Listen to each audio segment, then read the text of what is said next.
And Stella is going to be kind enough to lead those. So I think everyone can see them on the screen here.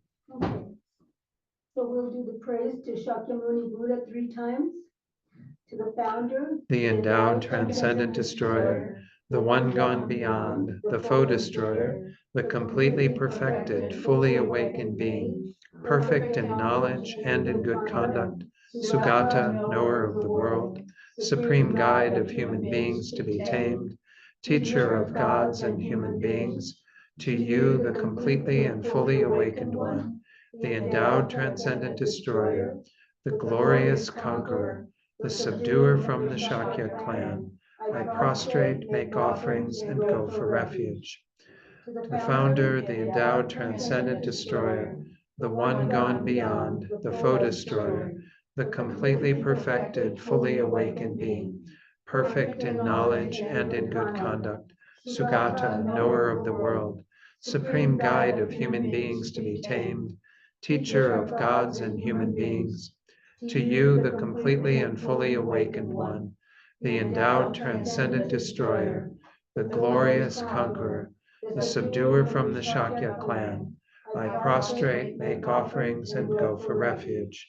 to To the founder, the endowed, transcendent destroyer, the one gone beyond, the foe destroyer, the completely perfected, fully awakened being, perfect in knowledge and in good conduct, Sugata, knower of the world, supreme guide of human beings to be tamed, teacher of gods and human beings, to you, the completely and fully awakened one, the endowed, transcendent destroyer, the glorious conqueror, the subduer from the Shakya clan, I prostrate, make offerings, and go for refuge. And now we'll do the short mandala once in English. This ground, anointed with perfume, strewn with flowers, adorned with Mount Meru, for continents, the sun and the moon. I imagine this as a Buddha field and offer it. May all living beings enjoy this pure land. Idam Guru Ratna Mandala Kam Niryatayami. And now, taking refuge in generating bodhicitta, we'll do it once in English and twice in Tibetan. I go for Refuge until I am enlightened, to the Buddha, the Dharma, and the Supreme Assembly. By the merits I create through listening to the Dharma, may I become a Buddha in order to benefit all sentient beings. Chodang Soki Choknam La, Janchu Bardu Dakni Kyab Suchi, Daki Chanyen Gipe Sonam Gi, Dola Penchir Sangye Drupar Shok. Sangye Chodang Soki Choknam La, Janchu Bardu Dakni Kyab Suchi, Daki Chanyen Gipe Sonam Gi, Jola Penchir Sangye Drupasho. And I think we'll recite the four measurable prayer before we do the meditation tonight. So again, this is what I've been teaching on, this text. And so we'll just recite it and pause after each of these. Again, I've taught on the first three immeasurables, measurable equanimity, where we hold that equal, even-mindedness towards all beings. And let's go ahead and recite that now and just reflect briefly on that. How wonderful it would be if all sentient beings were to abide in equanimity, free from attachment for friends and hatred for enemies. May they abide in equanimity. I myself will cause them to abide in equanimity. Please, Guru Deity, grant me blessings to be able to do this. So think about receiving the blessings of the Buddhas to be able to accomplish this, to set all beings in that mind of equanimity. And then we'll recite the prayer for immeasurable love, wanting all beings to have all measures of happiness. How wonderful it would be if all sentient beings had happiness and the causes of happiness. May they have happiness and its causes. I myself will cause them to have happiness and its causes. Please, Guru Deity, grant me blessings to be able to do this. So again, receive the blessings of the Buddhas to be able to place all beings in unparalleled happiness, well-being, generating that loving kindness in your own heart towards all beings as best as you can.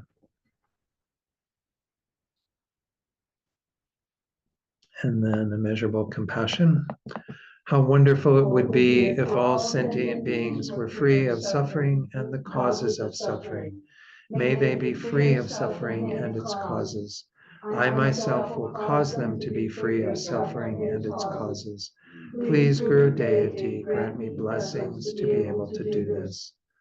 So again, receive the blessings of the Buddhas to be able to set all beings in that state of complete freedom from all dissatisfaction, suffering, everything that keeps us from realizing our own potential to become fully awakened. And then immeasurable joy is what I'll be talking about tonight to some degree. And this is where we cultivate this joyous mind, thinking about all beings in these states of having happiness, of good rebirths, of liberation, and kind of sharing it with them. It's often called sympathetic or empathetic joy, where we're kind of feeling their joy and their happiness. How wonderful it would be if all sentient beings were never separated from the happiness of higher rebirth and liberation. May they never be separated from these. I myself will cause them to never be separated from these. Please, Guru Deity, grant me blessings to be able to do this. And feel the blessings of the Gurus to be able to set all beings in that state and kind of generate this joyous mind, rejoicing in the thought of all beings in that state of perfection. How wonderful that would be. Okay, then let's do a short meditation. Again, we usually spend the first few minutes of meditation just focusing the mind on the breath. It's just an object that we can naturally go to. We're breathing all the time. So if there's a technique that you already use with the breath, you can use that. If you need a suggestion, then I'm going to suggest working with the sensation around the nostrils. If you're breathing in and out through the nose, which is what's advised, then you're going to feel a very subtle sensation in that area. When you inhale, when you exhale, just try to keep the awareness at that point. But if you see that the mind is wandering away from that, just let go of whatever it was that distracted you, and then bring the awareness back to the breath. So we're going to do this in silence for just a few minutes to focus our minds, and then I'll lead you in a short reflection on compassion. I've been kind of meditating, leading a little meditation on the previous immeasurable with each of these classes. So we'll do a little meditation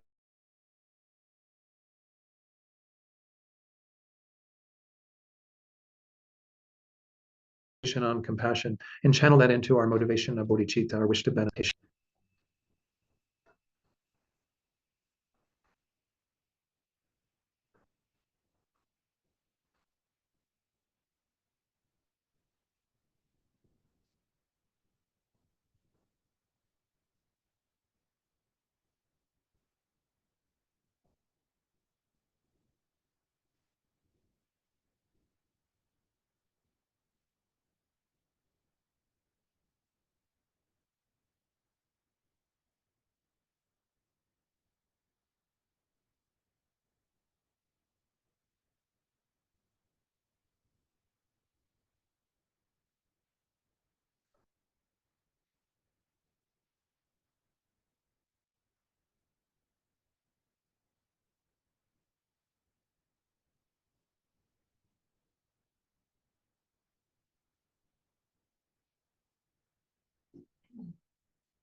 So now we're going to do a short meditation on generating compassion by thinking about the ways that all beings in samsara, in this conditioned existence, are suffering, are dealing with difficulty, are in a state of dissatisfaction, what the Buddha called dukkha. So again, you can visualize, if you wish, all beings surrounding you. You can start with those beings who you're quite close to. You can think about them being on either side and in the space immediately behind you, kind of there backing you up, if you will, sitting with you.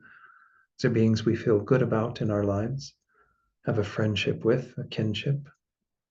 And then you can visualize in the space in front of you those beings that you find more challenging in this world. Be beings that have directly harmed you or those that you love, or perhaps even those that we disagree with in our world who we find problematic. But try to really clearly visualize these two groups that we do have more defined relationships with. Those that we have problems with in the space before us, those who we have relatively few problems with, who are really quite close and dear to us in the space immediately behind us and to either side.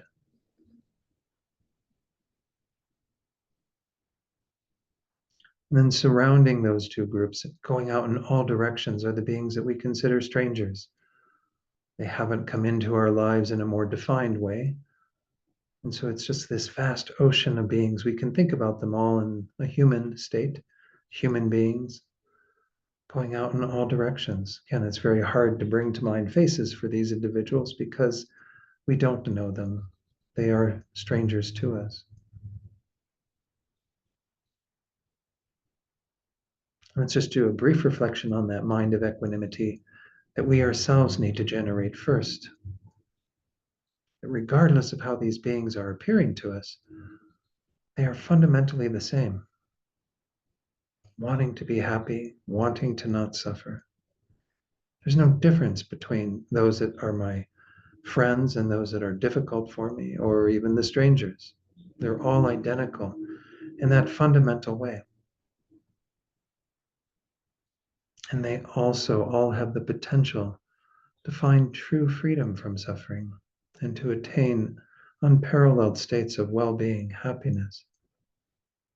So just reflect briefly on this fact that we're all equal in that regard.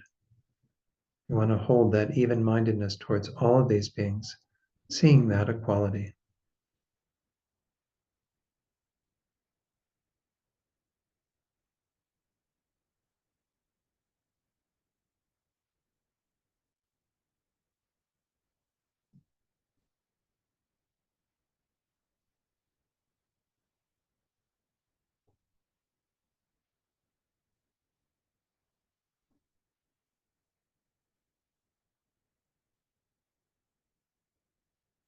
So with immeasurable love, we're focusing on the need for happiness of these beings.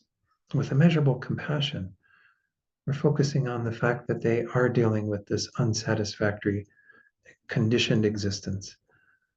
We're looking at their suffering more or less.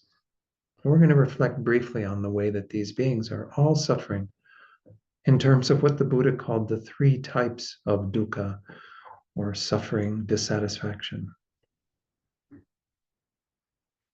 First of all, there is that more evident form of dukkha. The Buddha called this the dukkha of pain, or again, we can think about it in the way we normally talk about suffering. The more evident forms of dissatisfaction that we have in our lives. When we have illness, we're dealing with the difficulties of aging, when we have to die, and of course, many experiences in between where we have what is evidently unsatisfactory, painful experiences, anguish, grief from losing beings in our lives, having to meet with what is unpleasant. We're not experiencing that all the time, but that is some evidence of the unsatisfactory nature of samsara. So think about this in regard to yourself, but moreover, think about it in regard to all three groups of beings. They may not be having that level of dukkha right now, in this moment, but they are prone to that. Something comes along and suddenly they have a disease. Or again, something happens with meeting something that is difficult and challenging for them, painful for them even. So reflect briefly on the fact that all beings are subject and prone to having those types of experiences, this dukkha of pain.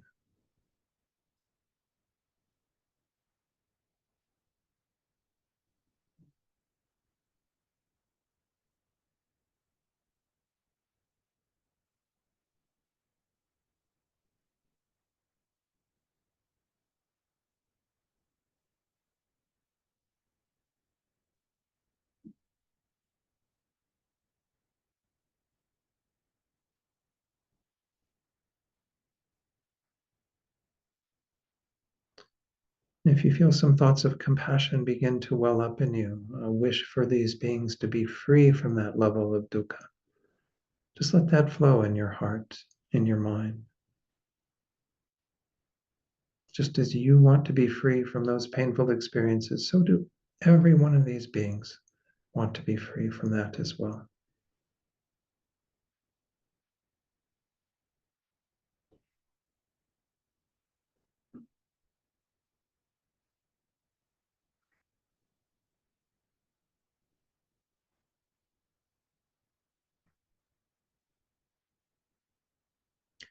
And the second type of dukkha is the dukkha of change.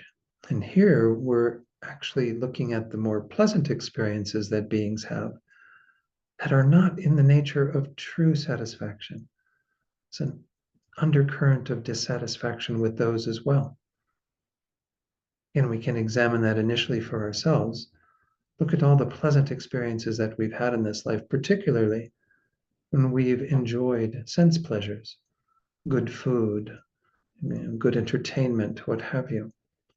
All of these things are fleeting and transitory. They're not something that brings lasting satisfaction. We engage in them, they come to a conclusion, they're over, and they're not something that can be sustained. They don't bring greater happiness by sustaining them in that way. The most delicious food can only be eaten to a certain extent, and then we have to stop eating because it becomes uncomfortable. None of these things have the ability to truly satisfy. So again, reflect on how this is also evidence of the unsatisfactory nature of our existence for yourself, and then begin to observe this in regard to others. And begin to generate what compassionate thoughts you can, wanting beings to be free of that conditioned way of experiencing pleasure, to find true happiness, true pleasure that will last.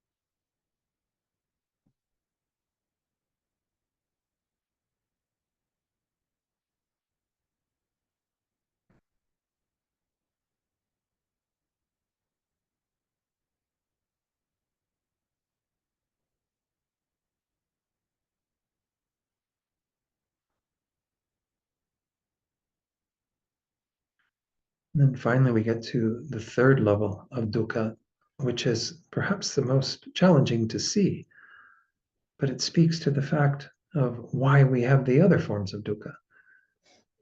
We call it pervasive conditioned dukkha. The idea is that it pervades all of our experiences wherever we are at, whatever birth we have taken, every single moment of that existence. is in this conditioned state. As long as we are under the control of our karma, our past actions, as well as the delusions, the distorted states of mind that lead to those actions, we will be in this unsatisfactory existence. Again, this is where Rinpoche says it's like we're in a prison. We continually simply create the causes to continue our prison sentence. We're never really free. Not one moment are we free from these factors. We are in this conditioned state and continuing to experience the varieties of dukkha in samsara. So again, we can reflect on this, to what degree we have some awareness of that in our own lives, and then also that this is the condition for all beings. But to recall that it doesn't have to be this way. We generate the compassionate thoughts of wanting to free them from that conditioned existence. So spend a minute or so reflecting in that way, generating compassion, seeing this more pervasive way, that we're all stuck in this unsatisfactory state.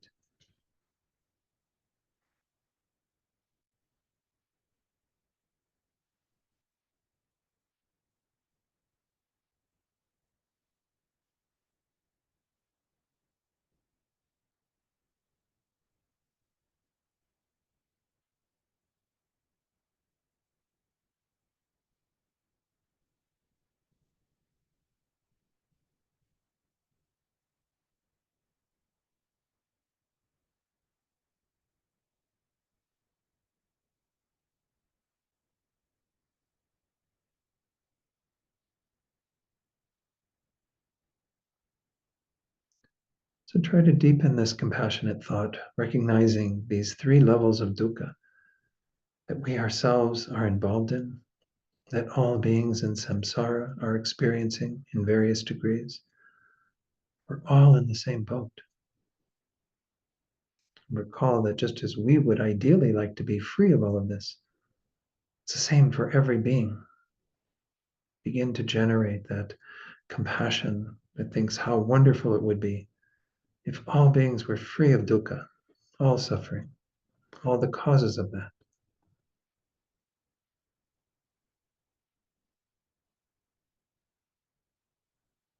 And then strengthen that thought, thinking, may they be free from that.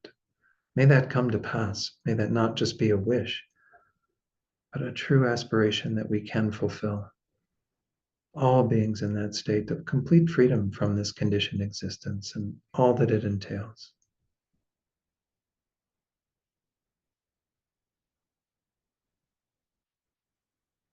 And then the courageous, compassionate mind that thinks, I will do this for them. I will lead them out of suffering, help them to remove all the causes of suffering. Even if it is by myself alone, I will do this for these beings. Help them to end their dukkha.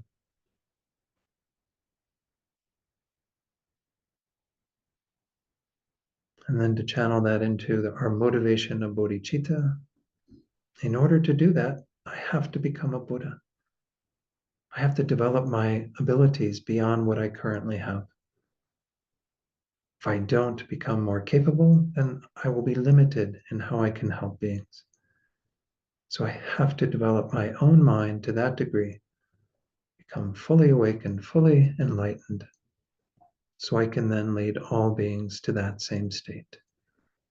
And it's for this reason that we're here tonight, engaging in these teachings, to plant the seeds and strengthen the roots of these thoughts of achieving enlightenment, Buddhahood, for the sake of all beings, through studying the four immeasurable thoughts.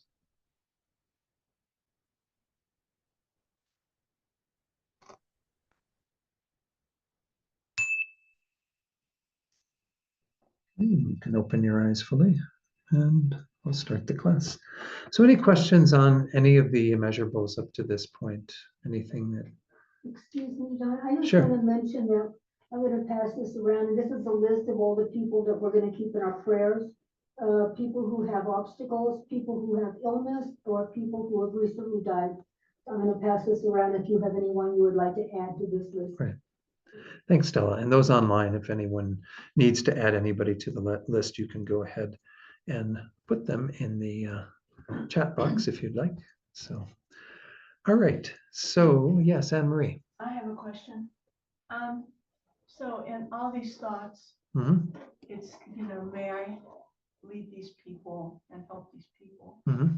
And my question is, if we are ourselves Mm-hmm. consumed in dukkha Mm-hmm. and samsara, how can we lead them? Exactly. And this is what we're going to talk about a little bit tonight. Tonight's two topics are to talk about immeasurable joy, which we will do in the first part. And it's not really a lengthy talk because it's one of the easier ones to work with, actually, in some regard. And then we'll talk about bodhicitta, which is the answer to all of this. The only way that we are going to be able to help others fully is if we have transcended our own suffering and, moreover, become enlightened. When we talk about Buddhahood, and every class we meditate on that motivation of bodhicitta. Bodhi is awakening or enlightenment. Citta is the mind that aspires for that. What do we mean by bodhi? What do we mean by full awakening? We mean a mind that has developed itself to a degree where it knows everything. It's an omniscient mind. We wouldn't say that the Buddhas are omnipotent in the way that we talk about a creator God in the theistic traditions being omnipotent, being able to do anything, what have you. But Buddhas are capable of doing anything to benefit others, but it's in accord with their own situation and their karma. So there may still be obstacles to Buddhas helping some beings simply because a lot of beings are fairly obscured. They have minds that are very negative and then incapable of kind of getting the light in there. But as a Leonard Cohen always says, there's always a crack where the light gets in. There's a way to reach beings eventually. But that's the answer to the dilemma that we're in, and that's why we focus on bodhicitta in this Mahayana tradition of Tibetan Buddhism, is because that's the driving force for us to do all this work, not just for ourselves. And that is one path that the Buddha taught, what is called the Hinayana path, which is essentially to achieve liberation for oneself, to be free of all of that, so that one can abide in that state of peace. Nothing wrong with that, except that you're limited in what you can do for others because you don't have the mind of a Buddha yet. You haven't done the additional work to attain that state. Yeah. So in the Mahayana traditions, that's the real answer, is like, how, if we don't develop our mind to that degree, we don't have that capacity. We don't have that ability. And the whole path that we study here, the path of the stages of the path to enlightenment, is all about generating these states of mind and strengthening our ability so we can eventually attain that state. Okay. So I'll be talking about bodhicitta and how these four measurables fit into bodhicitta, because in the Mahayana path, we use them as a means to they use the word moisten our minds so that we can grow bodhicitta out of our these four measurable thoughts. So yeah, I'll talk more about that shortly. Anything else on these? Again, these are taught in all Buddhist traditions, pretty much, the four immeasurables, but I'm kind of taking that approach from the Mahayana perspective. So this last one is called immeasurable joy. It's kind of a strange one in some regard, because it's not like we're wishing purely for all beings to have joy. We kind of did that with immeasurable love, right? We talked about all beings being in a state of happiness. There's a whole little discussion of what is happiness versus what is joy. They're very similar in terms of their flavor, what have you. But nonetheless, it's often positioned in the Mahayana tradition as this idea of rejoicing. Rejoicing is an antidote to the far enemy. Remember, I go into that on each of these. We have what's called a far enemy, which is the exact opposite of this immeasurable thought. And then we have those near enemies that are very close to it, but are not hitting the target exactly. I'll talk about those later. But the far enemy of our mind of immeasurable joy is the mind of jealousy.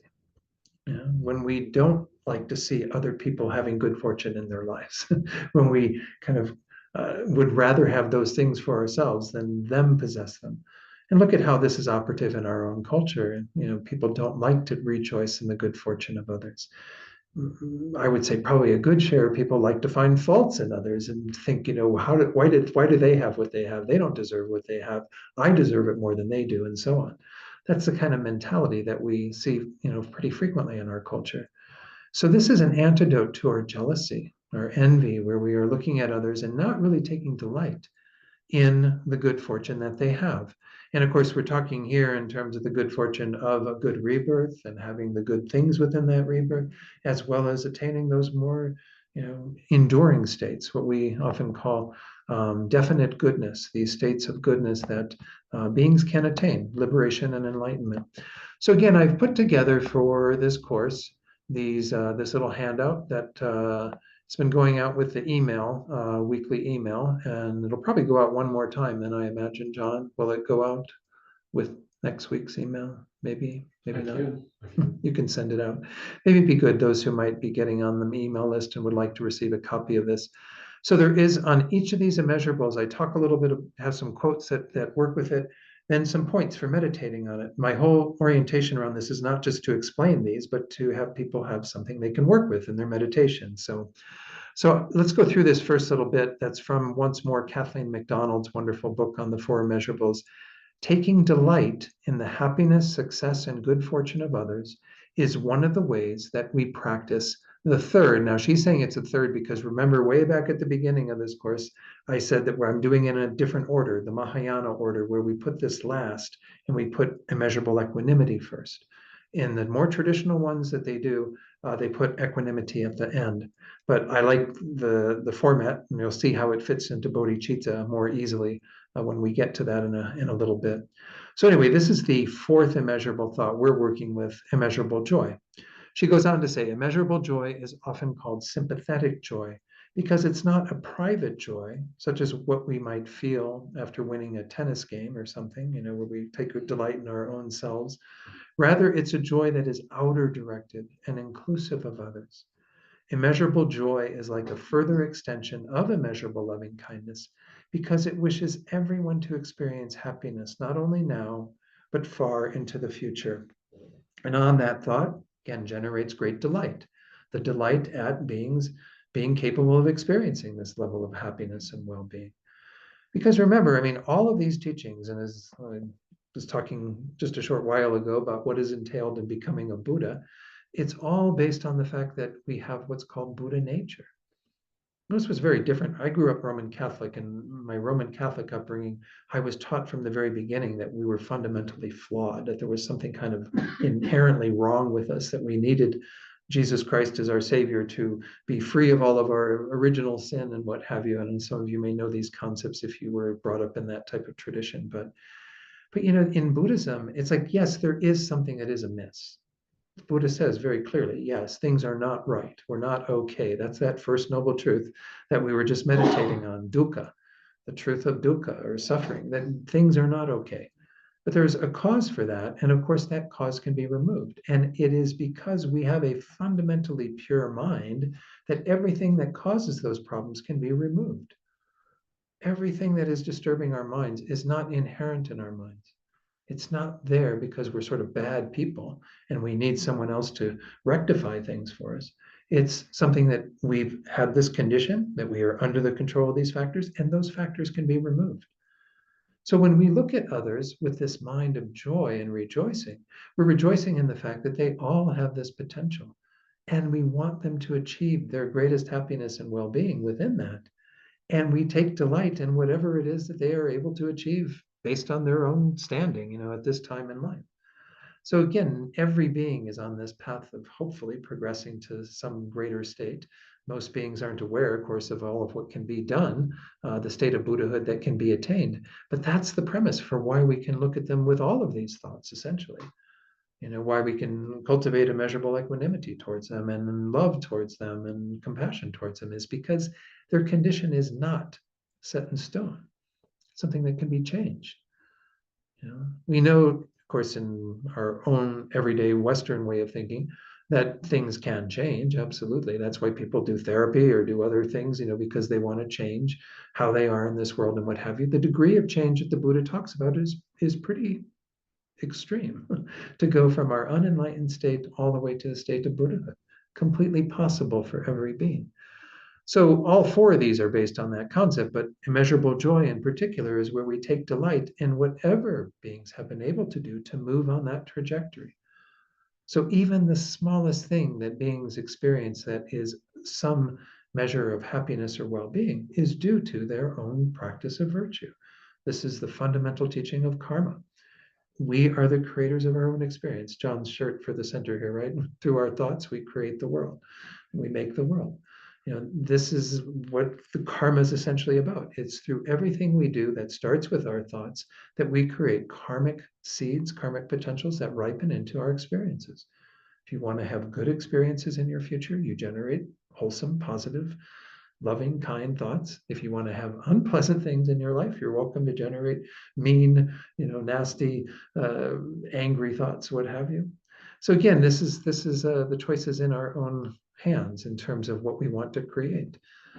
But whenever we see beings experiencing anything that is some measure of happiness or well-being, it came from their own good actions.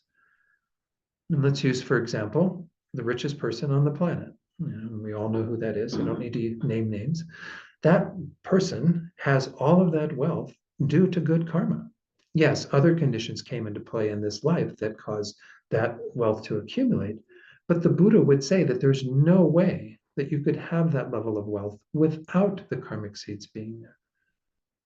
So people tend to get upset when they see people who are billionaires and zillionaires and whatever, and think that there's something wrong with them or something that they're in that strata of in terms of wealth. But they created the causes for that, and we can rejoice in that. Now, what they're doing with their wealth, that's a whole nother issue, right? And we might take offense at some things that people who are rich are doing with their wealth, right? Because some people may do some pretty disastrous things or selfish things or what have you. That's, again, how they're creating the karmic seeds for their future experiences. But what they have in this moment is worth rejoicing in. It only came about through virtue. In Buddhism, of course, resources, wealth, what have you, this is the fruition of our past acts of generosity. If you're a generous person in this life with the resources that you have, you're creating the causes to have resources again in the future. How wonderful. Yes, Anne-Marie. Well, if you use that point of view, Yeah. was Jesus suffered for his karma? Well, we would probably want to say Jesus is a being like a Buddha. It's interesting. And when I attended teachings with His Holiness the Dalai Lama in Milan in 1999, it's a very Catholic audience, many people who weren't Buddhists who were just curious about the Dalai Lama. And there was a question from the audience that was, in the Buddhist perspective, who was Jesus? And of course, that's a weird question because, again, that's a Christian faith about Jesus and Buddha and Buddhism. But His Holiness answered it very clearly. He said, this being we know of as Jesus Christ would have to be a high-level bodhisattva or a Buddha appearing in a form to benefit others. Because he said, look at the immense positive effect that Christ's presence in this world had on people in terms of their practice of morality and other good acts and deeds that came from that. Because even the Buddha, after he was enlightened, showed some aspects of having suffering. And those were, in Buddhist terms, they say that those are kind of, again, the karmic appearance of a Buddha to us because we don't have pure karma. So we might have this vision of beings going through horrific suffering, but we don't know what their real state is or what they're really going through. I mean, so I'm just throwing it out there. I don't want to get into a whole thing of Buddhism defining Christianity because I don't think that's what we want to respect Christianity for what it teaches about who Christ was, and the people who have faith and belief in Christ being that. That's their business in a sense, and this is just His Holiness giving a Buddhist perspective on that. I was contrasting Jesus to your so-called richest man in the world. Right. And you said he had great karma. To have that, those to have wealth. that wealth. Yeah. I'm saying that great wealth can be dukkha. Oh, absolutely, it can be. But nonetheless, it's still a positive result within samsara. It doesn't have any lasting positivity to it because, yes, it falls technically into that second one, right? You can have many wonderful things that bring you pleasure, but they don't bring you lasting pleasure.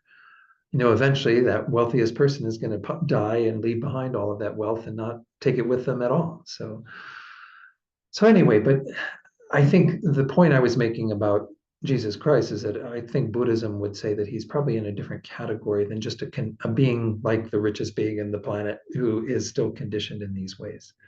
they wouldn't say Jesus is conditioned in that ways in terms of the Buddhist perspective.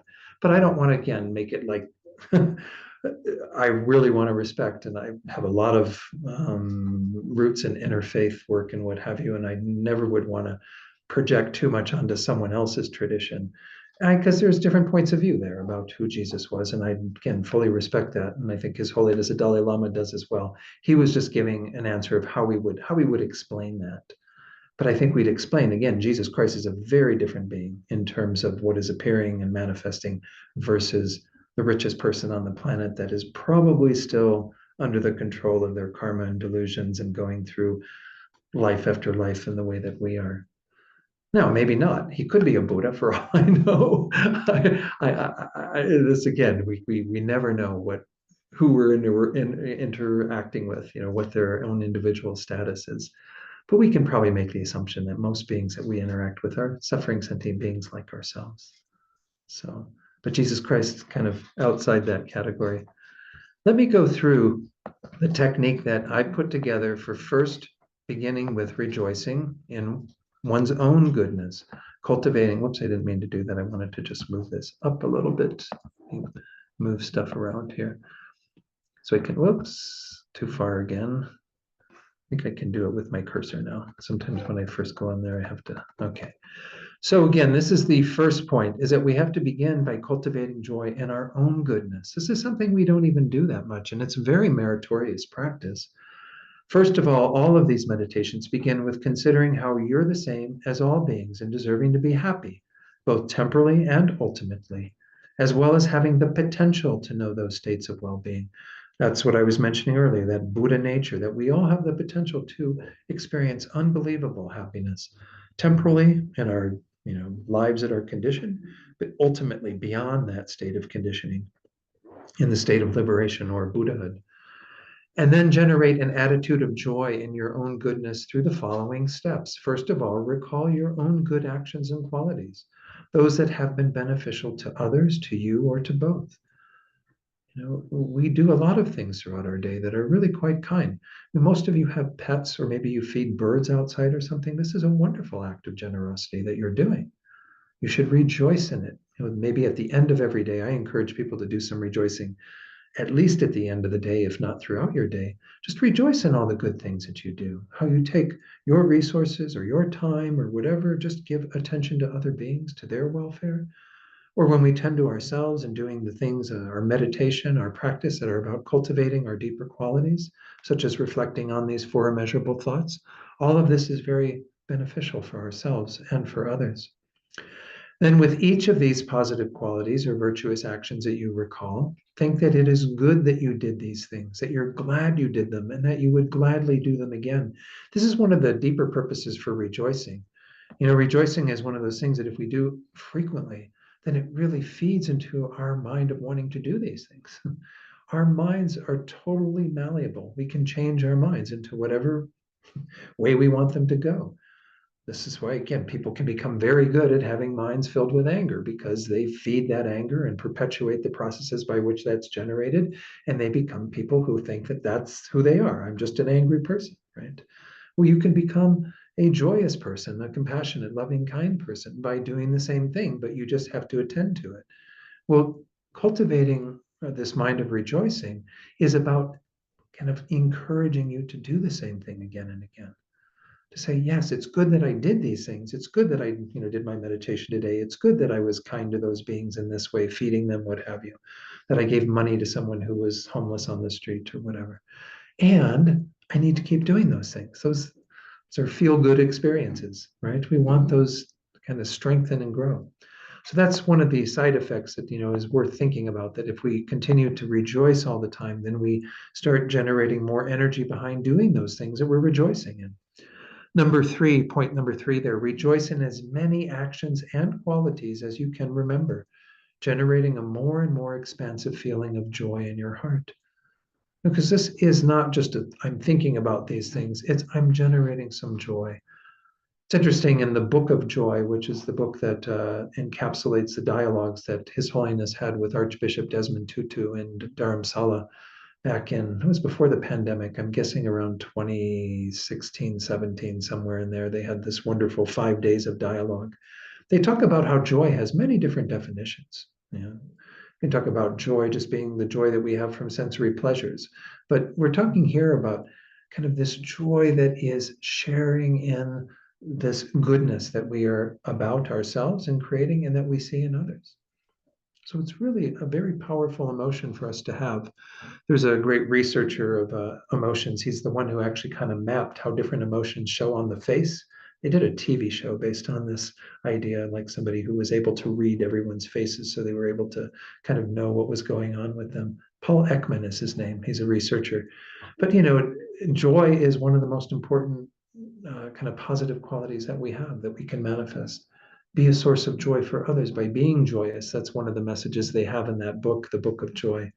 I teach on it sometimes because there's a wonderful structure for working with joy called the 8 Pillars of Joy. It's well worth checking out. There's a nice little film on it called Mission Joy that documents some of the time together between His Holiness and the Archbishop. Number 4 there, reflect also on all the good things that you have in your life. This is what I was saying earlier in terms of observing others, but start with yourself. We all have roofs over our head, and I can tell everyone here has got, enough money to buy food, to buy clothes, to buy the things that you possess. Rejoice in that. Those things don't come. We tend to think that those come from having done all these steps. Okay, I went off to school and got my education so I could go to college and get my degree and then have a profession and then do these things so that I could have a paycheck every week and what have you. And we have this view that that's where all of that comes from. But in Buddhism, that comes from our own good karma. And how did we generate that good karma? By engaging in positive acts, acts of generosity, and so on. That gave rise to that. So rejoice in the good things that you have. Don't get all attached and greedy around them and what have you. Rejoice that you've created that. That's a wonderful positive mind to use in regard to, what you have, right? That came through your generosity, compassion, other qualities. Take delight in them as well. Then generate the wish for you to experience all happiness, both temporal and ultimate. That's part of this in the way we recite the 4 immeasurables in particular, and all beings being in that state of well-being, having what they need. I mean, that's a pretty big thought too. If we look at all beings in this world, at least having what would bring them some measure of temporal happiness, we probably wouldn't have a lot of the conflict we have in this world, right? Because so much of it is caused by the haves and the have-nots, the people who don't have what the others have, and then becoming very envious of all of that and so on, and all of that playing out in terms of politics between nations and within nations and what have you. If all beings had what they needed, how wonderful that would be. And we can kind of rejoice in that idea. But this starts with ourselves, wanting that for ourselves, wanting happiness for yourself. We saw that when we went through immeasurable love. There's nothing wrong with that. Then hold that wish in the space of thoughts, such as, may I never be parted from the happiness of higher rebirth and liberation. May everything continue to be good for me as I go through life to life, all the way to these more ultimate goals that the Buddha taught, liberation, enlightenment. And then the next one, may my own good fortune never diminish or depart. You're not doing this, again, out of a mind of attachment. You're just simply wanting you to have what is the product of these good actions that you have the potential to engage in, and rejoicing in what you do have, feeding the mind that wishes to generate more of the same. So it's a very powerful practice just to rejoice at the end of the day in all the things that you've done, that are positive, that are beneficial. These are good things to kind of feed that energy. And then, of course, you go on. I've been doing all of these in regard to these 3 groups that I mentioned in the meditation tonight, generating or cultivating this empathic or sympathetic joy in the goodness of others, with the 3 categories: friends, strangers, and what we often just call enemies. But it's, again, maybe we don't have that strong a person that we consider our enemy in this life, but people who annoy us, who bother us, who are doing things that we don't agree with. So start with friends, because it's easiest to start with friends, right? Our heart opens to them quite naturally. Then move on to strangers or neutral people, and finally work with those who are difficult, with whom you have a difficult relationship. Recall the meditation on equanimity to generate an even-mindedness towards individuals from all 3 categories. Remember that they're all fundamentally the same. They all have the same potential to achieve unbelievable states of well-being. And they all have the seeds of positive qualities within them. They might be a bit blind to those at certain times in their lives, right? From lifetime to lifetime, it's not always that emphasized, but they all have the seeds of that. We all possess that. And then the last one there towards the bottom, generate joy with regard to the good qualities, the actions, and the good fortune of those in each of these three groups in a similar way as when working with oneself.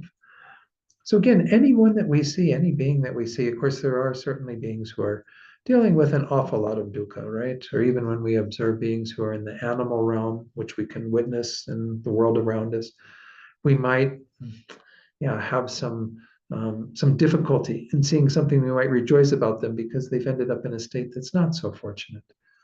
And again, some of our pets, though, obviously have the good fortune of being born into a home where they're protected and fed, and they don't have to worry about all those sorts of things in their lives. So again, that's something we can rejoice in. But some animals it might be more difficult. But recall that again, no being is completely on one side or the other. The beings are, a combination of these things.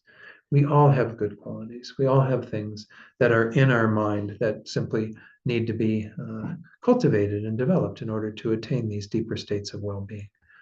But again, do your best to observe beings, to try to see them through that lens of rejoicing in the good fortune that they do have, the good actions they've engaged in, and so on. But you will find it more difficult with difficult people, right? Difficult people we tend to look at and we only see what's negative about them. The third step is always after we work with ourselves, worked with the three groups that are a way of kind of structuring beings that we do naturally. We naturally put people in one of these three categories, is the overarching thought that is cultivating this joy for all sentient beings. So then you can extend this thought to all sentient beings by first recalling that they all have the potential to know both temporal and ultimate happiness. It's only due to the causes and conditions of that existence that beings are born in an animal realm.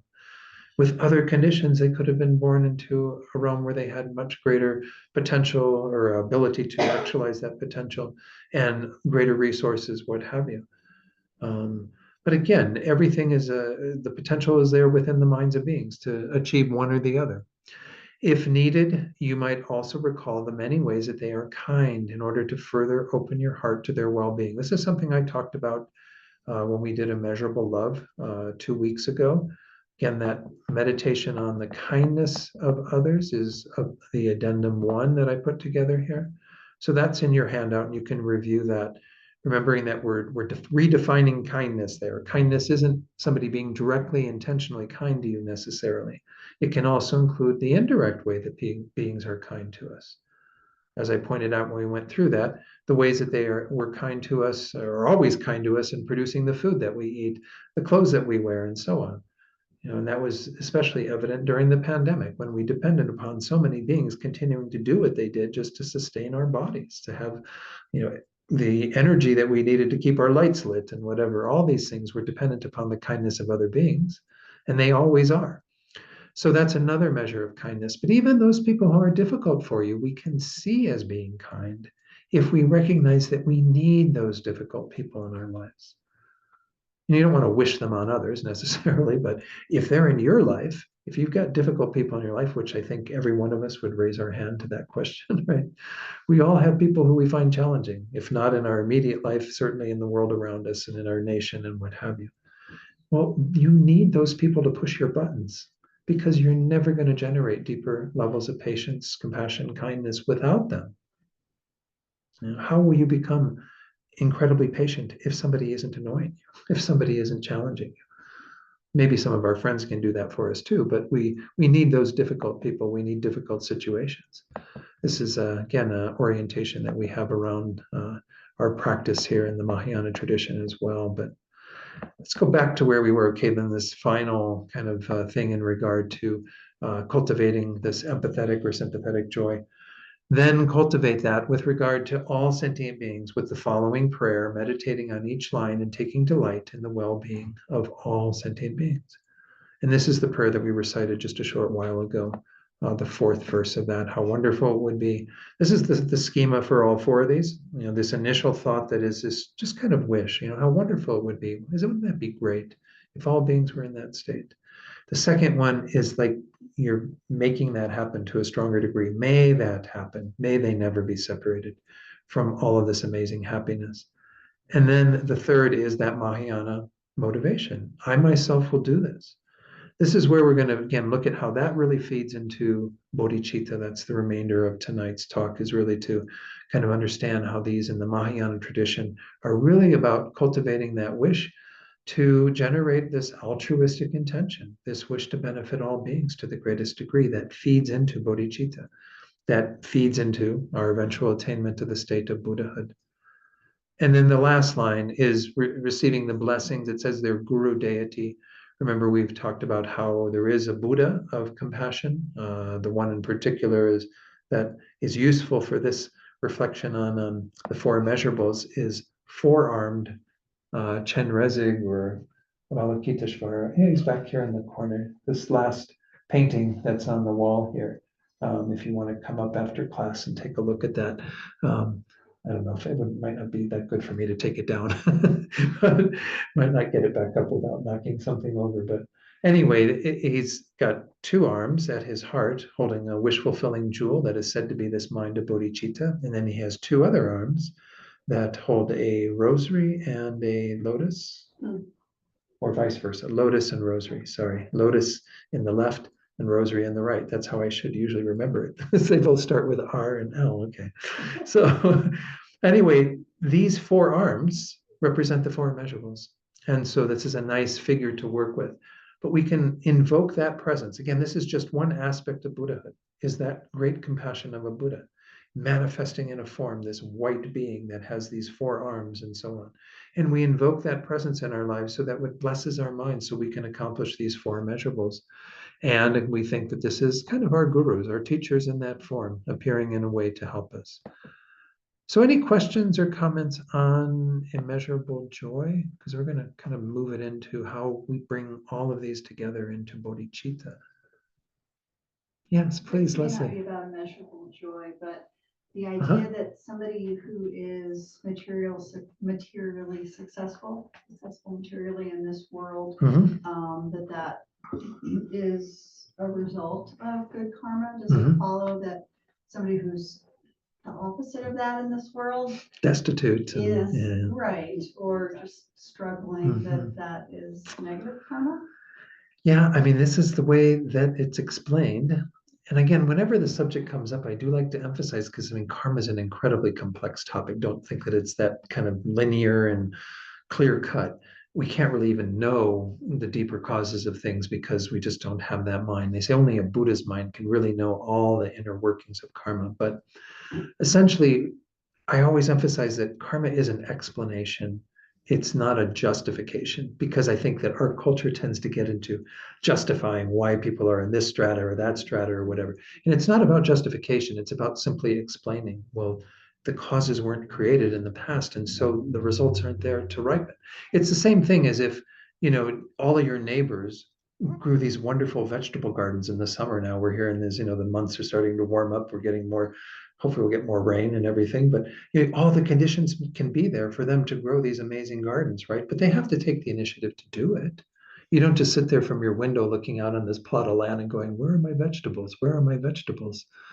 Karma is a subset of the law of cause and effect that we see in the world around us. And it's simply an explanation for why certain results happen. Positive results, what we would generally consider positive. Again, we're not making them positive in an absolute sense, to what Anne-Marie was saying. Having wealth is not by its very nature positive, because some people can do a lot of negative things with that wealth, or it can become a source of great suffering. Yeah. So you have kind of, in general, what we call as the ripenings of things are dependent upon the seeds that have been planted. So if you planted the positive seeds of being generous in the past, then you are able to have resources manifest in this life. And then you might even have some people who they might start off with some resources, and when they begin to kind of invest in things or start their own businesses, things are constantly failing and what have you. This is because they didn't create the causes and conditions in the past for those things to ripen into continual success or what have you. Some people go from states of like having amazing wealth to being absolutely destitute. So And you don't know whether that is good karma or bad karma. If they became Yeah. destitute, it might Yeah. be good karma. well, in kind of the logical sense is that losing that would be good, but what they do with it with their mind can be very different, right? Because I mean, I was teaching on this text previously here earlier this year, the Bodhisattva's Jewel Garland on Tuesday night. I'm teaching it for the folks in New York at our center in Brooklyn. And there was that whole thing about how these really accomplished masters, they look at wealth and poverty as kind of equal things to work with. If you have a lot of resources, well, then thank you. I'll use those resources to do some good. I'll help beings and whatever. If you have poverty, then you can say, oh, there's something good about that because I don't have so many things to tend to and worry about and disturb my mind, because wealth can do that for many people, right? So again, what we do with these conditions with our minds is what creates their future experiences. In and of themselves, though, that we can say, yes, resources, having material things in your life, money in the bank, whatever, all of these come from your past generosity. Not having them come from a lack of generosity in the past. At least what's ripening in that moment. You may have seeds of generosity that have not yet ripened. Might ripen later in this life, might ripen in another life. Of course, like if we look at our pets are kind of interesting because, again, our animals, an animal rebirth is not a good rebirth, it said, in terms of karma, because you don't have much you can do with that animal life to work with your mind, right? Animals like Zia is here, Stella's dog. Wonderful that we bring her here and she can hear these teachings, but she's not really able to work with the teachings. It might give some imprint in her mind, but she's usually kind of asleep on the cushion and just kind of chilling out there. She's not able to learn how to meditate or what dukkha is or any of these other thoughts, right? Practice the four immeasurables, not in this life. But our pets, they're born into these lives as animals, but they have incredible karma in terms of the resources that they have and the protection that they have that is very different than most animals, right? Most animals are living in the wild with great fear all the time, that they're going to be eaten and what have you. And all of this is what goes on in an animal mind, they say. But so again, what we're trying to do ideally, when it comes down to in the Buddhist path, is create optimal conditions. Once we have this human existence and we realize the preciousness of this opportunity, create the optimal conditions to continue to have these amazing opportunities. That's why that's the first level of the stages of the path. I'm going to be very attentive to the law of karma so that I create the causes when this life ends to have good situation, good circumstances in my next life, and even beyond that. And then we go on to the deeper things that we can attain, our own liberation, enlightenment. Those are the next two levels of the stages of the path. We have to have some assurance that we're going to be able to continue to have these opportunities, in particularly because this one can end at any time. That's one of the very first meditations we do at that level, right? Is death and impermanence, that this life is not guaranteed to go on for decades as we think it is, until we're ripe old age of 100, 105, whatever, that this life could end at any moment. Anyway, I don't want to go too far down that whole rabbit hole, but yes, to answer your question, Leslie, it sounds simple in a way, but it's the logic of karma, the way that karma works. There are kind of these four characteristics that define the general mechanism of karma. And the very first one is that it is definite that if you plant a positive seed, you will have the result of happiness. If you plant a negative seed, you will have the result of suffering.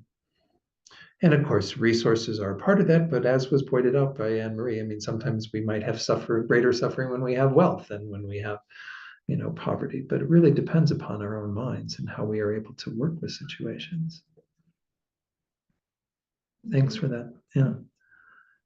Let's go on to talk a little bit about bodhicitta. Bodhicitta, again, is this wonderful mind that is at the root of the Mahayana being the path the Buddha taught to achieving Buddhahood that I talked about earlier. So there's a wonderful quote that actually comes from Longchenpa. Longchenpa was a great Tibetan master in the Nyingma tradition. And he was quoted in a teaching by Anne Klein. I actually found the book that this is located in, if you're curious. It's the verses and commentary on what this translation called the immeasurably great catalysts of being, which are the four immeasurables. It's his commentary on these. Anyway, what it says on the screen there, that first quote, on the well-prepared ground of equanimity, that's the first that we looked at, right? The flowers of love are scattered. They are furthered to fruition by the shade of compassion, that kind of shades us from suffering, and purified by the clear waters of joy. So it's again just kind of how these four can be seen as all being brought together, these four very positive states of mind, to produce this beautiful garden, if you will, of flowers that are in the ideal place to grow and develop. Take care, Stella. Good to see you. All right, be well. So again, that's just one little quote that kind of brings these four together. I want to go into this next little quote from Alan Wallace, where he talks about how these do feed into bodhicitta as well. He says, following the development of the four immeasurables, and just before the cultivation of wisdom, which is how the Mahayana path culminates, is really looking at the deepest wisdom we need to generate to become a Buddha and to free ourselves from our own situation. Just before that comes the crown jewel of all of Mahayana Buddhism. In Sanskrit, it is called bodhicitta, and this is how he translates it. He calls it the spirit of awakening. You'll see many different translations of this. It's sometimes called the mind of enlightenment, the here spirit of awakening. What are some of the other ones? Anyway, the idea is that you have two words in there. Bodhi, which we talked about earlier as being the root for Buddha, means awakening, enlightenment, kind of bringing us to that full potential. And then chitta is the mind. It's the mind that aspires to attain that. So we can say that on the Mahayana path, you have that mind all the way up to becoming a Buddha, and then you don't really have it when you become a Buddha, because then you have Bodhi, you have the mind of a Buddha. You don't have the mind that aspires to become a Buddha or become awakened. You have the culmination of that, which is the awakened mind, which is what Buddha literally means. It means the awakened one. So continuing there, right after that little three dots in the middle there, bodhicitta is the heartfelt aspiration to first achieve spiritual awakening, secondly, for the sake of all beings, an aspiration fusing the two noblest goals. Now, this is the way Alan Wallace describes it. I'm going to talk about how Lama Zopa talked about it in a moment. He says the first of these two is to seek enlightenment. And so that is how we often even say it. When we said the prayer tonight, if you recall the prayer that we recited for bodhicitta and refuge, we say, may I become a Buddha in order to benefit all sentient beings. So may I become a Buddha puts that first. And it is often located first when we recite the prayer. So this is how Alan Wallace talks about it. He says, the first is to seek enlightenment, Buddhahood. But pursuing this aspiration for oneself alone ignores something fundamental about the nature of our existence. None of us lives in isolation, independent of those around us. Our existence is one of interrelationship. This is what I just spoke about in talking about kindness, right? That we are dependent upon others. We don't live completely independently, self-sufficiently. We depend upon others for something in our lives, right?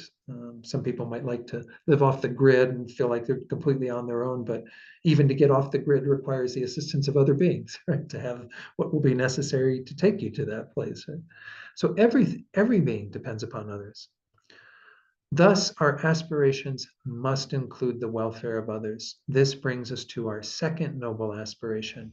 What can I do to help? So again, this is the order that Alan Wallace talks about. The Lama Zopa in this book, I don't know if there are copies of that book down there or not. Yeah, it looks like there's at least one, the little yellow on the spine there. On page 28 of this, he talks about how really enlightenment comes second and sentient beings come first, their needs, what have you. And this is because this is how we're trying to cultivate. This is what the four immeasurables are really talking about, is that we are always focused on other beings, trying to see them, with an equal regard and want them all to have that through equanimity, wanting them to have all the happiness that they seek, be free of all suffering, wanting them to have these joyous states that we can share in their joy. We are constantly looking at other beings as the impetus, the motivation for why we are doing the work that we're doing. And on the basis of that, we realize that we have to become enlightened to benefit others. There's no way that we can benefit others in our current state to that degree. Yes, you can help beings one by one if you have the ability to help them to have a meal or to do something, but you can't take them all the way to enlightenment without becoming a Buddha yourself. So this is the idea, and I'm not going to really share much of this. I just wanted to point out, but he says here on the bottom of page 28, no matter how much you help the person to whom you are most attached, no matter how kind you are to that person, all you want is for that person to be happy. If that person receives help, achieves happiness, you're satisfied. That's your goal. You don't want anything in return. You don't need that person to respect you, to praise you, or to do something good for you in return. You don't have any such expectation. Your attitude is such that you are simply satisfied by that person's receiving happiness or help. So he says, first in your heart, your first priority, at least intellectually, should be the happiness of those beings, the welfare of those beings. Then enlightenment is the way to accomplish that.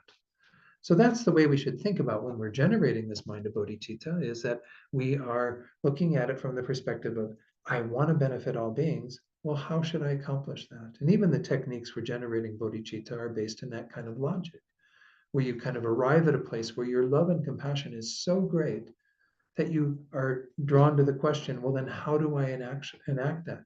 How do I make it possible for me to lead all beings to happiness, to free them all from suffering? The only answer is to become a Buddha ourselves. I may have mentioned this before, but I like to share this when I talk about bodhicitta. I'm not going to have time to go into all the techniques for generating it because that's like a whole course in and of itself. They're in the sheet that you'll have or do have already for this course. But when I talk about bodhicitta, I use the example of a young girl who say she grows up in a family where there's a lot of people who die of cancer. This happens, right? Because cancer is pretty prevalent in our culture, right? So say she loses a parent to cancer and maybe even a sibling and maybe some aunts and uncles or whatever. She grows up around this despair at seeing so many people affected by cancer. Well, she might develop as a very young child a wish to benefit people with cancer because she's drawn to wanting to do something so that people don't have to die in this way and deal with this illness and so on. So at that age where she's quite young, let's say she's like 10, 11 years old, and she gains this aspiration to help people with cancer, she's not qualified to help people with cancer, right? 10, 11 years old, you might be able to go volunteer at the hospital to maybe cheer people up or do something, but you can't be an oncologist or a cancer researcher. You have to go through the development of your own ability and skill to attain that title and that expertise so you can do those things. So this is what she does, right? She dedicates herself to doing all of the work to prepare herself and make herself qualified so she can become a cancer specialist in some way and help people with that illness. It makes sense, right? You can't do what you would ideally like to do until you're qualified to do it. You have to get qualified first. Again, but the idea is what is guiding her through this process of becoming qualified, going to med school, doing all the long hours and the study and the exams and everything and the internship and whatever is all entailed in becoming this cancer specialist. She does it because she wants to help people with cancer. Because that's the impetus. That's what she's being driven by.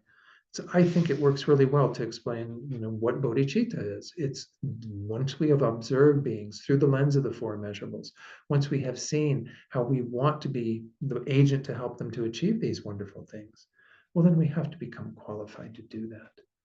So Rinpoche, I think, is right. That's what comes first, is sentient beings. Secondly, is our own enlightenment, because that's the means to accomplish that. They often refer to these in the traditional texts as like the main mind is the mind of benefiting others, and what assists you in that, the assistant mind, is the mind that aspires to become a Buddha to accomplish that. So we need both. Both aspirations are a part of it, but nonetheless, we really want to focus on other beings, seeing their situation clearly, wanting to help them, wanting to benefit. The mind that wants to help. And Alan Wallace does it at the end. He says, this brings us to our second noble aspiration. What can I do to help? But that should be the initial thing. What can I do to help? Well, how can I address this situation? And then, of course, that leads to the result that we have to become a Buddha. That's what bodhicitta essentially is. Whoops, I did that again. I thought it was on the little arrow at the bottom. Okay.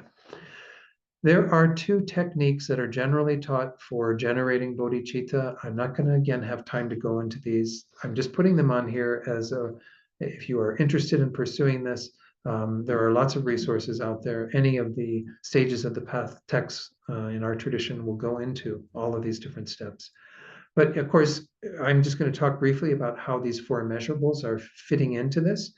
We begin the process of this first one, the sevenfold cause and effect technique, by generating a measurable equanimity within our own minds.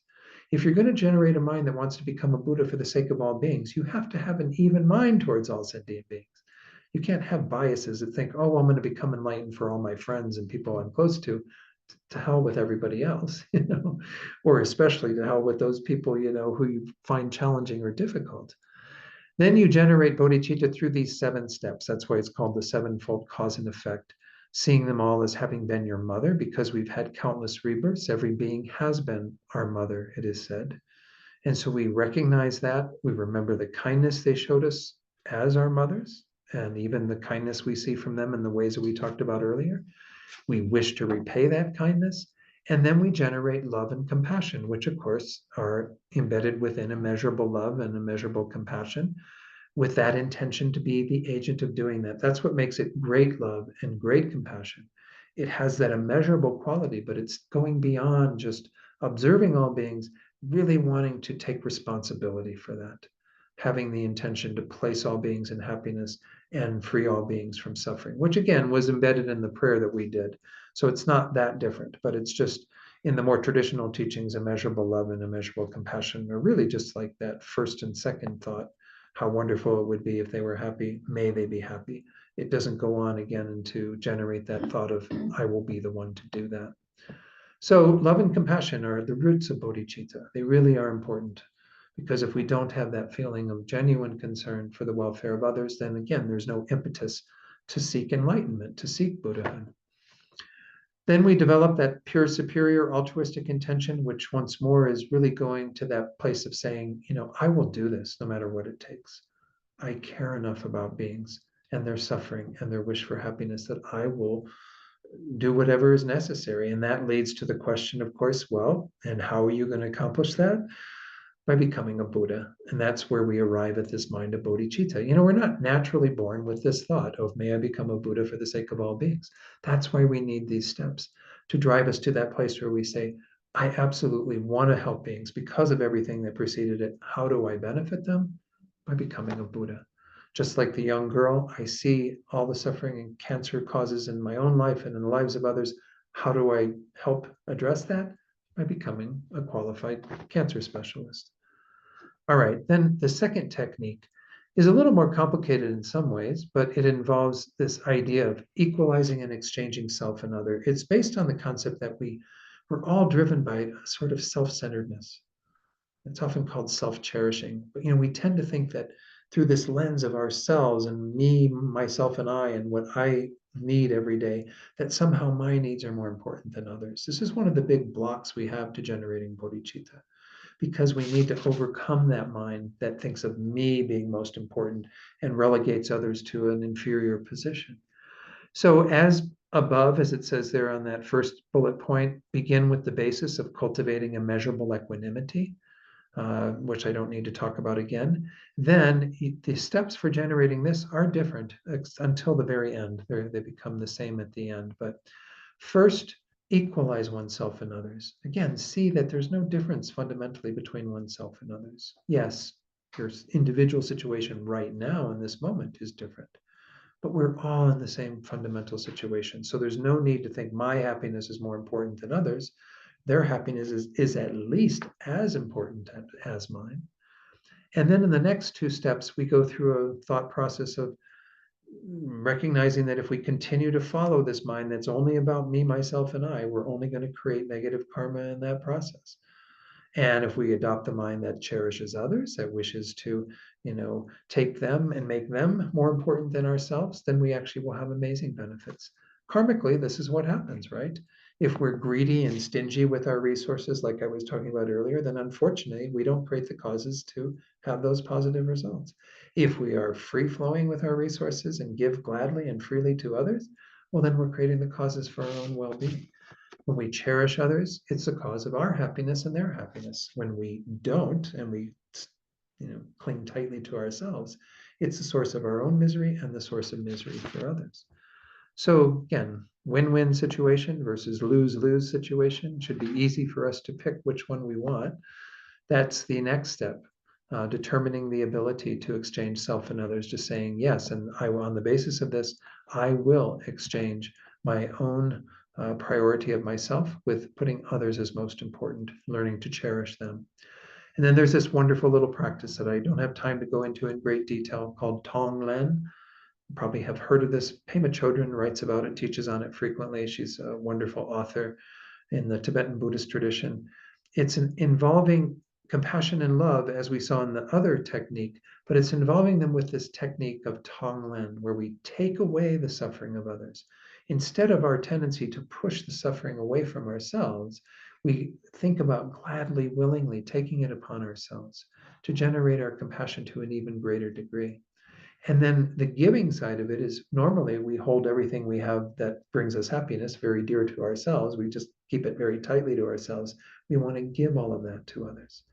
So we have this reverse of our normal tendencies, taking on the suffering of others, giving away our happiness. This is this technique of Tonglen, and it's taught in a variety of ways. And I wish I had more time to go into it, but just don't have that with this class, unfortunately, because we're just going to end in a few minutes now. Then you can insert certainly immeasurable joy in there, generating joy upon the thought of having removed the suffering of all beings, placed them in happiness. I forgot to mention that that's also in the other technique. When you get to, there, no, too far, sorry. Let's go back here. When you get to the step after you've generated bodhicitta, sorry, I didn't mention it, immeasurable joy can be cultivated as well to strengthen your bodhicitta. And then again, you kind of stabilize on bodhicitta on the basis of that. But the idea here is that you can insert immeasurable joy in Tonglen by thinking about beings in that state where you've removed their suffering and where you've given them happiness. And again, there's more instruction on this about working with friends first, strangers next, enemies, what have you. But that's a very powerful technique to generate immeasurable compassion and love, great compassion. And then that results in the mind of enlightenment in the same way, based on that superior intention that I mentioned earlier. So there's the last two steps are pretty much identical. And when you arrive on at that mind of bodhicitta, where you're feeling that strong wish to benefit others, become a Buddha for their sake, then you kind of stabilize on that, meditate on that. The last thing that I want to talk about here is these additional related prayers and practices that you can do with the four immeasurables that strengthen it in the context of bodhicitta in particular. Lama Zopa would advise practicing Tonglen with the four immeasurables. So when we do immeasurable equanimity, where we're thinking about all beings being free from their distorted, biased minds towards beings, we think about removing that, taking that away. So we practice taking taking all their disturbing emotions and, giving them to our self-cherishing thought and destroying it. Then with immeasurable love, we think about beings in a state of happiness. So we want to give everything that we have so they can attain temporal and ultimate happiness that they desire. Then the third one, with compassion, once more, this is something you want to take away from them, their suffering, all of what's entailed in generating immeasurable compassion. And then with the last one, immeasurable joy. Give all your merits of the past, present, and future and their results, including enlightenment, to all sentient beings so they can experience great well-being and generate that joy of thinking them in that state. So again, you can do a Tonglen kind of mini practice when reciting these. Rinpoche would do that on occasion. And then the last point, you can also use the special bodhicitta prayer at the conclusion of the meditation on bodhicitta and prior to engaging in any daily practice that you have. And that's this verse here. In particular, I must achieve enlightenment quickly in order to free all the numberless kind mother sentient beings from the unimaginable oceans of samsaric suffering and the causes of suffering, and lead them to the peerless full enlightenment. For this purpose, I'm going to undertake the practice of whatever it is you're going to do. If you're going to do a practice of green tar, or a practice of the medicine Buddha, or a practice of just sitting and meditating, whatever, you can just fill in the blank there. So I would have explained more on bodhicitta if I'd had time, but nonetheless, it gives us kind of, again, these four measurables. They fit within the context of what we are really trying to strengthen on our path. Rinpoche, His Holiness, all of these great beings emphasize bodhicitta as one of the most important things we can do with this life that we have. Anything that supports the development of that, such as meditating on the four measurables and bodhicitta, is really, really worth doing, well worth doing. So, any comments or questions on anything I've talked about tonight? Yes, Anne Marie, please. So, yeah, we're talking about a lot of material things here. And I was, Uh-huh.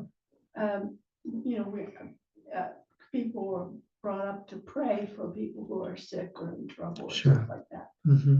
And so I'm asking you, do you feel that there's a spiritual world in addition to the material world where, that prayer actually helps the person? Absolutely. I mean, and again, I have focused a bit on more material things with some of my examples tonight, but obviously, when we generate thoughts, going back to the shirt that we have that John's, with our thoughts, we make the world. I mean, really, our thoughts, which are behind our prayers, right? And we don't just start praying without our thoughts being involved. There's some intention and motivation and what have you. This is how we create all the positive energy that can affect our future experiences through the mechanism of karma, but they can also affect the well-being of others. And I certainly have confidence based on even some of these. I can't remember who it was that was involved in doing research on some of this many, many years ago, where they had people who didn't even know they were being prayed for, who were sick in the same condition as other people, and some were being prayed for and some weren't, and they found that people were healing quicker and what have you. I don't doubt at all that what we do with our minds can have effects on others. There may be some cases where it's very hard to do that. I mean, and even many of our teachers say, like, when some karma has ripened into a particular condition, sometimes it's impossible to have causes that are going to reverse that. But nonetheless, I think prayers still help. I mean, there's still something beneficial. They open our own hearts, but they also do create connections with other beings to where maybe we can't benefit them right now in this world through our prayers, but we might be able to make a connection with them so we benefit them in the future in some way. So absolutely.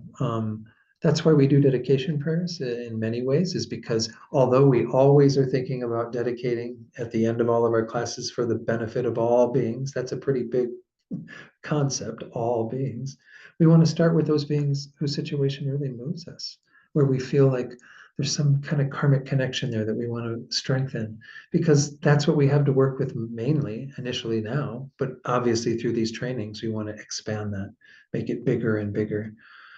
So absolutely, I totally agree with what you put forward, and I'm sorry I haven't emphasized that enough in tonight's talk. But that's a little harder to measure in some ways, but obviously it's an important part of our practice. Yeah.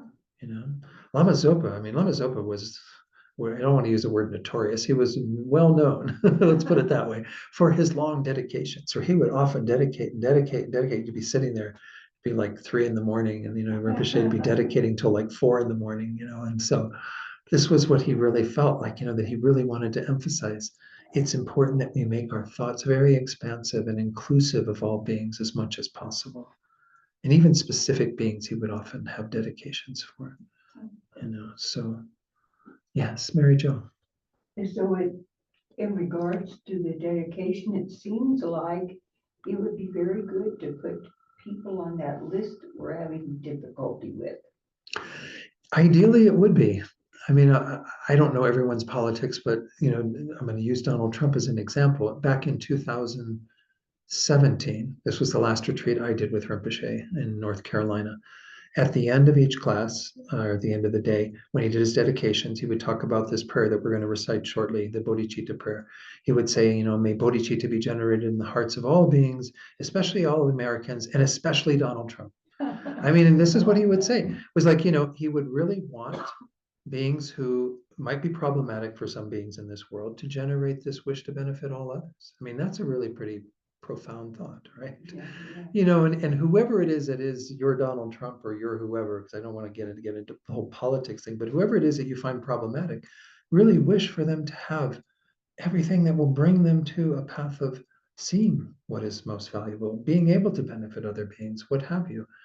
You know, we don't want people to have the joy and happiness. I mentioned this when we went through immeasurable love. That is this Schadenfreude, almost, taking joy in the suffering of others. That's not a good happiness to cultivate, right? But we want them to have the happiness of good situations and what have you, and the happiness that leads to seeking deeper goals, and the happiness that causes them to recognize their own deepest potential and develop their minds to that degree. So again, all of it can be framed within the context of again, these are all Mahayana thoughts, Buddhist thoughts that we find beneficial, and we're looking at others and wanting them to have these same, advances in their own understanding and development. And it's wonderful to do that. And regarding the benefit, we never really know what benefits or doesn't benefit somebody. Absolutely. Because it's our thoughts. And with our thoughts, again, we make the world, but we don't have a real absolute understanding of exactly how that happens. But absolutely. I actually was thinking that, again, using Donald Trump as an example would be wonderful if you had, like, maybe through a Facebook campaign or whatever, set a particular date and time around the world for everyone to generate thoughts of loving kindness and compassion for Donald Trump, or for whoever it is, Putin, or forever. I mean, you could do this with anybody who you see as, having some sort of problematic role in our world, that we really want to generate the most positive states of mind for their healing and their well-being. In Buddhist terms, if they were in a state of greater happiness and well-being and free from suffering, they might not be doing the things that they're doing that we find problematic, whoever it is that it's in that category for us. Okay, so that's the idea behind it. And if you hear of a difficult person in your life who just was diagnosed with cancer or who has something going on with them, that would be wonderful to pray for them to be free of that. Rather than our tendency, which is, oh, they can't go soon enough. As soon as we hear of a difficult person in our lives who's diagnosed with a life-threatening illness, we want them off the planet, vote them off the island. So we should probably conclude. It's already 7:35. Sorry, John, if you would, yes. We all want me to? Mhm. Okay. Yes. I will recite the list. I didn't check the chat box to see if there were some other. Oh, you added them. Okay, wonderful. Thank you, John. Okay, I hope I can read all these names. We have obstacles, those who are experiencing obstacles. Alyssa, Laura, Adrian, and April, or Andrew and April, John, Mary Jo, Matt, Jeff Cochran, Antoine, Martin, Ida Mabo, Wyatt, Terry, Jana, John A., Devona Manuel, Christy Lang, Carolina Perez, Yadira Rodriguez, Alyssa Petrov, Carly Howard, Josh Murky, Elizabeth, Dominique, Lauren. I'm not sure down here we get Fresquez. I'm not sure where these start and the other one begins. Fresquez, Carolina Apodaca, Julian Cisneros, Leslie, Robin, Rita, Freelove, residents of Swiss glacier disaster in Blatten, Switzerland. Anyone else for obstacles we need to add? Okay. Suzanne, lady named Suzanne. Suzanne. Again, they'll be starting a new list for the month of June, so That's make sure fine. you put her on that next week, Suzanne. And in terms of illness, Bill, Patty, Rolf, Taran A., Yolanda, Jane, Dorcas, Jill, Michon, B.L. Westover, Steve Handlos, Kendra Toth, David Doyle, Stella, Will, Emma M., Kathy, Stephen, Katie J., Patricia R. Anyone else with illness? And then those who have died, Simon Tate, Kate Lockwood, Ella, the Wolf, Mexican Gray Wolf, Tiffany, Connie, Mona Lee, Adam Mahamat, Monica Silvers, Emily Pike, Latte Tonga, Ali Rasmussen, Jesus Quintanilla, Zoe Holland, David Durant, Connie Paprika, Mike Flood, Pope Francis, Daniel Halleck, Shoni J, Lou Mogenberg, and N.R. Freelove. Anyone else who's passed away? Lisa Baker. Lisa Baker, okay. And for Lisa Baker as well.